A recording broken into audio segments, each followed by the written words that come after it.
Hello વિદ્યાર્થી મિત્રો, English is phone with Kamal sir નામની યુટ્યુબ ચેનલમાં આપનું હાર્દિક સ્વાગત છે.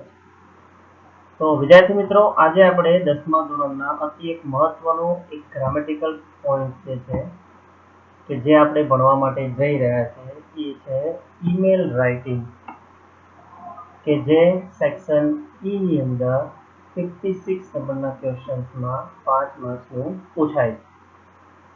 તો પહેલા આપણે સમજીએ કે ઈમેલ એટલે શું. તો કહી શકાય કે ઈમેલનું પૂરું નામ છે ઇલેક્ટ્રોનિક મેલ. સેકન્ડ પોર્શન જોઈએ તેમાં છે કે ઈમેલ ધંધાકીય હોય કે પારિવારિક.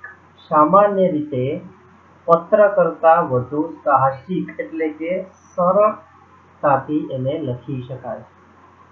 21st સેન્ચુરીની આપણે વાત કરીએ તો લેટર દ્વારા એવી અઢળક માહિતી જે છે કે જેની આપ-લે કરી શકાય છે, વાતચીત કરી શકાય.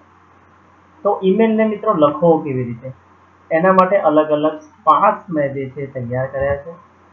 તો આપણે નેક્સ્ટ સ્લાઇડ જોઈએ છે કે પાર્ટ્સ ઓફ એન ઈમેલ, કે ઈમેલ લખવા માટેના અલગ અલગ ભાગ, કે જેમાં પહેલો ભાગ જે છે ફ્રોમ. તો ફ્રોમમાં તમારે શું ડિટેલ્સ લખવી, તો એ છે જે વ્યક્તિ ઈમેલ લખી રહ્યો છે તેનું ઈમેલ એડ્રેસ લખવું પડે. ઈમેલ એડ્રેસ હંમેશા યાદ રાખવાનું કે સ્મોલ લેટર્સ એટલે કે બીજી એબીસીડીમાં જ હોવું જોઈએ. ઈમેલ લખતી વખતે ધ્યાન એ રાખવું કે અક્ષર કે શબ્દો વચ્ચે સહેજ પણ જગ્યા હોવી જોઈએ નહીં. ઈમેલ આઈડી બનાવતી વખતે એડ્રેસ કે ઈમેલ આઈડી સ્પષ્ટ અને યોગ્ય હોવું જોઈએ. કેમ કે એ તમારી ત્યાં ઇમ્પ્રેશન બતાવે છે. જ્યારે તમારે કોઈ ઇન્ટરવ્યુ માટે જાઓ, કે જ્યારે કોઈ નોકરી માટે જાઓ, કે ઇવન ક્યારેક ઓફિશિયલી જો તમારે ઈમેલ આઈડી બતાવવું પડે તો એ યોગ્ય હોવું જરૂરી છે. ઈમેલ આઈડી બનાવવા માટે આંકડા 0 થી લઈને 9 સુધી, અલગ અલગ પ્રકારના હેશટેગ, સિમ્બોલ્સ, @ એવા નિશાની એન્ડ E to Z અક્ષરનો તમે ઉપયોગ કરી શકો.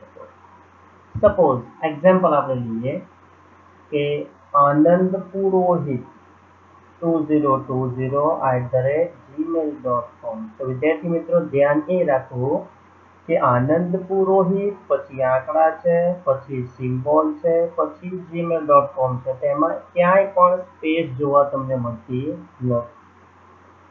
સેકન્ડ જે એક્ઝામ્પલ આપણે લીધું છે એ છે આનંદ પુરોહિતમાં આનંદનો એ લખ્યો છે, પુરોહિતનો P, અને પછી જે સાઈડમાં જગ્યા દેખાય છે ઇટ્સ અંડરસ્કોર છે, જે એક નિશાની છે 1989@gmail.com. એટલે કે આ રીતે તમે ફ્રોમ નામનું જે પહેલો પાર્ટ છે એનો ઉપયોગ કરીને ઈમેલ આઈડી કે એડ્રેસ બનાવી શકો છો. બીજો જે ભાગ જે છે એ છે ટુ. ફ્રોમ પછીનો ભાગ ટુ. ટુમાં પણ સેમ થિંગ આવે છે, પરંતુ ધ્યાન એ રાખવાનું કે જે વ્યક્તિને આપણે ઈમેલ લખવાનો છે તે વ્યક્તિનો ઈમેલ એડ્રેસ એટલે કે ઈમેલ આઈડી લખવાનું છે. ઈમેલ એડ્રેસ આગળ બતાવ્યા પ્રમાણે સ્મોલ લેટર્સમાં હોવું જરૂરી છે. સેમ વસ્તુ અહીંયા છે કે અક્ષર કે શબ્દ વચ્ચે ક્યાંય પણ જગ્યા ન હોવી જોઈએ. ઈમેલ આઈડી સ્પષ્ટ અને યોગ્ય હોવું જોઈએ. હવે ઈમેલ આઈડી બનાવવા માટે આંકડા, સિમ્બોલ કે E to Z અક્ષરનો તમે ઉપયોગ કરી શકો છો. અને સૌથી અગત્યની બાબત એ છે કે મોટે ભાગે જે ઈમેલની સૂચના હોય છે, મતલબ જે ક્વેશ્ચન હોય છે, એમાં જે વ્યક્તિને ઈમેલ મોકલવાનો છે એ વ્યક્તિનું ઈમેલ આઈડી સવાલમાં આપેલું જ હોય છે. અને જો સપોઝ ન આપેલું હોય, ખાલી નામ આપ્યું હોય, કાં તો એવું કીધું હોય કે તમારા મિત્રને, કે તમારા ફાધરને, કે તમારા મધરને, એવું કોઈ લખવાનું હોય તો જાતે બનાવવું પડે. સપોઝ મારે બેઝ ક્લાસીસમાં ઈમેલ મોકલવો છે તો પછી જાતે થોડીક બુદ્ધિ ક્ષમતાનો ઉપયોગ કરીને બનાવી શકાય કે બેઝ ક્લાસીસ 2001@gmail.com. સપોઝ મારે અમદાવાદ મ્યુનિસિપલ કોર્પોરેશન ઘાટલોડિયામાં લખવું છે તો amcghatlodia@gmail.com. કે પછી મારે કોઈ સ્કૂલના પ્રિન્સિપાલને લખવું છે તો લખી શકાય કે પ્રિન્સિપાલ KBV છે, બરાબર, કે સપોઝ કોઈ સ્કૂલનું નામ હોય તો ભાઈ કામેશ્વર વિદ્યા વિહાર, તો કામેશ્વરનો કે, વિદ્યાનો વી, વિહારનો વી. એવી રીતે સાયોના કેમ્પસ હોય તો SC કરીને તમે એવી રીતે પોતાની રીતે મૂકીને જીમેલ કે ઝેડમેલ કે વાયમેલ કરીને તમે ઈમેલ આઈડી સામેનો વ્યક્તિ છે મતલબ જે વ્યક્તિને મોકલવાનો છે એ તમે લખી શકો. ત્રીજો જે પાર્ટ જે છે એ છે CC.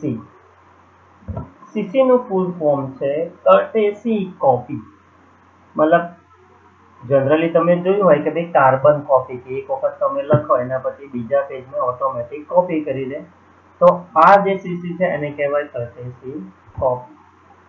પરંતુ વિદ્યાર્થી મિત્રો, ઈમેલના મેઇન ફોર્મેટમાં 10મા ધોરણમાં અગત્યની વાત એ છે કે બોર્ડની પરીક્ષામાં CC કરીને એનો ભાગ લખવાની જરૂર પડતી નથી.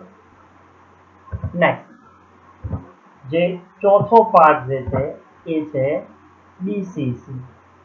BCC નો મતલબ છે બ્લાઇન્ડ કર્ટેસી કોપી. એ આગળ ત્રીજા નંબરે જે CC જોયું સેમ વસ્તુ અહીંયા થાય છે, અને આ પણ વસ્તુ બોર્ડની પરીક્ષામાં લખવાની જરૂર પડતી નથી. એટલે કે ત્રીજું CC અને ચોથું BCC ની જરૂર પડતી નથી. નેક્સ્ટ જે છે પાંચમું છે એ છે ડેટ. તો ઈમેલમાં તારીખ લગભગ જો મોબાઈલ, PC કે લેપટોપમાં તમે યુઝ કરતા હો તો તારીખ ઓટોમેટિક સેટ થાય, એટલે કે ત્યાં તારીખ લખવાની જરૂર પડતી નથી. પરંતુ જો ઈમેલમાં તારીખ લખવાની જરૂર પડે તો એ તારીખને તમે બે અલગ અલગ રીતે લખી શકો છો. જેમ કે પહેલું એક્ઝામ્પલ છે તારીખ, મહિનો અને પછી ઈસ્વીસન, એટલે કે 15th May 2020. અથવા તો પછી બીજી મેથડ છે કે જેમાં મંથ આગળ આવે, પછી ડેટ અને પછી યર, એટલે કે May 15, 2020 એટલે 2020. છઠ્ઠો જે ભાગ જે છે એ છે સબ્જેક્ટ. સબ્જેક્ટ એટલે કે ઈમેલ લખવાનો મુખ્ય હેતુ, ઉદ્દેશ્ય કે મુદ્દો. સબ્જેક્ટ હંમેશા સવાલમાં આપેલો જ હોય કે જેને તમારે શોધીને લખવો પડે. સબ્જેક્ટ હંમેશા સરળ, સ્પષ્ટ અને ટૂંકો હોવો જોઈએ. સપોઝ એક્ઝામ્પલ પર આપણે જોઈએ તો પહેલું એક્ઝામ્પલ અહીંયા આપેલું છે કે બર્થડે ઇન્વિટેશન. બીજું એક્ઝામ્પલ છે તે લીવ નોટ એટલે કે રજા ચિઠ્ઠી. 3 ઓર્ડર ફોર ડિક્શનરી. સપોઝ તમારે કોઈ બુક્સ કે ડિક્શનરી નો તમારે ઓર્ડર કરવો હોય તો એના માટેનું આ સબ્જેક્ટ છે. Problems of hostel life. તમે હોસ્ટેલમાં રહો છો, તમારા મમ્મી પપ્પાને એની સમસ્યા વિશે લખવું છે તો આ એક સબ્જેક્ટ હોઈ શકે. નેક્સ્ટ જે સબ્જેક્ટ છે તે લખી શકાય કે importance of good books or friendship.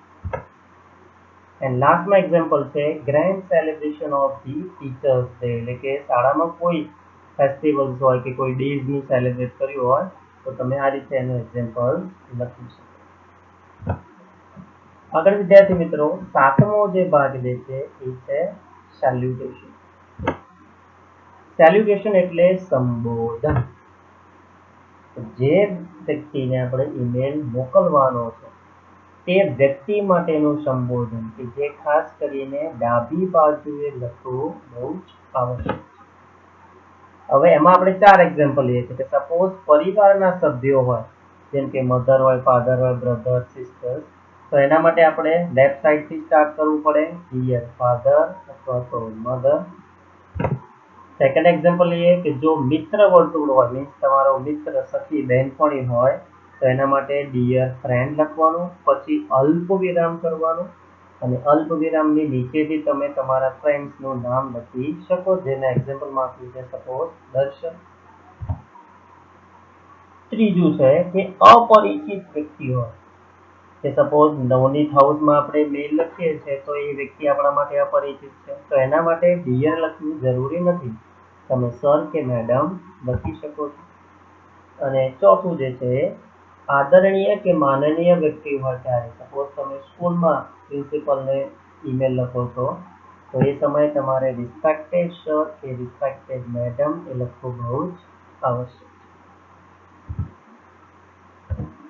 આઠમો જે ટોપિક જે છે એ છે મેઇન બોડી પાર્ટ એટલે કે મેઇન ટેક્સ્ટ એટલે કે મુખ્ય લખાણ। હવે જે વિષય વસ્તુ છે એ વિષય વસ્તુ એટલે કે સબ્જેક્ટ પર આપણે આશરે 30 થી 50 શબ્દોમાં લખવું જરૂરી છે કે જેમાં બધી ડિટેલ આવી જવી જોઈએ। મુખ્ય લખાણ હંમેશા સ્પષ્ટ, સરળ અને ટૂંકું હોવું જોઈએ। બિનજરૂરી લખાણ લખવું નહીં, જે અગત્યની બાબત હોય એ જ લખવી। અને વાત કરીએ તો મુખ્ય લખાણને અલગ અલગ સબ્જેક્ટ પ્રમાણે 2 થી 3 ફકરામાં તમે લખી શકો છો। જરૂરી નથી કે 2 કે 3 ફકરા થવા જોઈએ, પરંતુ પ્રસ્તાવના, મુખ્ય લખાણ એવી રીતે જો તમે અલગ અલગ ભાગ કરો તો એ 3 ફકરામાં લખી શકાય। આગળનો જે 9મો મુદ્દો છે, પાઠ જે છે કોમ્પ્લિમેન્ટરી ક્લોઝ એટલે કે કોમ્પ્લિમેન્ટરી ક્લોઝ એટલે સમાપન। શરૂઆત કરી હોય તો એનો અંત કરવો એ બહુ જરૂરી છે। તો એમાં પણ એ ઈમેલને અંતે ડાબી બાજુએ જે વ્યક્તિ ઈમેલ લખનાર છે એની નામ સાથે એનું સમાપન કરવું જરૂરી છે। સપોઝ એક્ઝામ્પલ આપણે લઈએ કે જો પરિવારના સભ્યો હોય ત્યારે યોર્સ લવિંગલી અથવા તો યોર્સ લવિંગ સન અથવા તો ડોટર, એના પછી અલ્પવિરામ જરૂરી છે અને એ બધા શબ્દોની મિડલમાં તમારું નામ લખવું એ બહુ જ અગત્યનું છે। બીજા નંબરના ભાગમાં જોઈએ તો કે મિત્ર વર્તુળ હોય ત્યારે તમે મિત્રને પત્ર લખ્યો છે ત્યારે યોર્સ લવિંગલી ફ્રેન્ડ અલ્પવિરામ પછી નીચે તમારું નામ લખી શકો છો। 3 નંબરમાં અપરિચિત વ્યક્તિ હોય ત્યારે યોર્સ ફેithફુલી એટલે કે આપનો વિશ્વાસુ અને પછી તમારું નામ લખવાનું છે। અને 4 નંબરમાં આદરણીય કે માનનીય વ્યક્તિ હોય ત્યારે માન સન્માન માટે યોર્સ ઓબેડિયન્ટલી એટલે કે તમારો આજ્ઞાંકિત એમ કરીને તમે અહીંયા તમારું નામ લખી શકો। આગળ 10મો જે ભાગ જે છે એ છે ઇન્ક્લોઝર્સ એટલે કે એટેચમેન્ટ્સ। ઇન્ક્લોઝર્સ એટલે કે જોડાણ કે બિડાણ। સપોઝ તમારો કોઈ ફોટો હોય, વિડીયો હોય કે જરૂરી કોઈ દસ્તાવેજ હોય કે કોઈ ફાઇલ હોય, પીડીએફ હોય કે ઇવન કોઈ પણ, તો એને ઈમેલની સાથે જો જોડવાનું હોય તો આ જે ફંક્શન છે કે આ જે પાર્ટ જે છે એનો તમે ઉપયોગ કરી શકો છો। પરંતુ જ્યારે એકેડેમિક યરની વાત કરીએ, શિક્ષણની વાત કરીએ ત્યારે આવા પ્રકારના ઈમેલ કે જેમાં જોડાણ હોય એવું લગભગ પૂછાતું નથી। એટલે કે સીસી અને બીસીસીની જેમ આ પણ મુદ્દો ઈમેલમાં લખવો જરૂરી નથી। અને ફાઇનલ વિદ્યાર્થી મિત્રો આપણે એક વસ્તુ જોઈએ એ છે ફોર્મેટ ઓફ ઈમેલ કે જેમાં એક સિંગલ પેજમાં ઈમેલ કેવી રીતે લખાય સાફ સુથરું અને સ્વચ્છ। તો પહેલા લખવું પડે આપણે ફ્રોમ, બીજું છે ટુ, ત્રીજું છે ડેટ, ચોથું છે સબ્જેક્ટ। આ 4 વસ્તુ સડન એક લાઇનસર હોવું જોઈએ। એના પછી છે તમે મિત્ર લખ્યો હોય તો ડિયર ફ્રેન્ડ અલ્પવિરામ પછી નીચે નામ।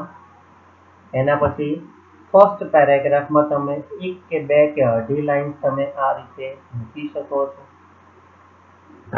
સેકન્ડ જે પેરેગ્રાફ છે એ સપોઝ આપણે મુખ્ય લખાણ વિષય વસ્તુ પ્રમાણે લઈએ તો એ હોઈ શકે છે લગભગ 8 થી 10 લાઈન ઇવન 6 to 7 લાઈન તમે લખી શકો છો। અને લાસ્ટમાં બીજી જે 2 લાઈન છે એનો તમે ઉપયોગ કરી શકો છો। અને એના પછી છેલ્લે યોર્સ લવિંગલી ફ્રેન્ડ XYZ કરીને તમે લખી શકો છો। એટલે કે આ રીતે છે આપણું ઈમેલનું ફંક્શન।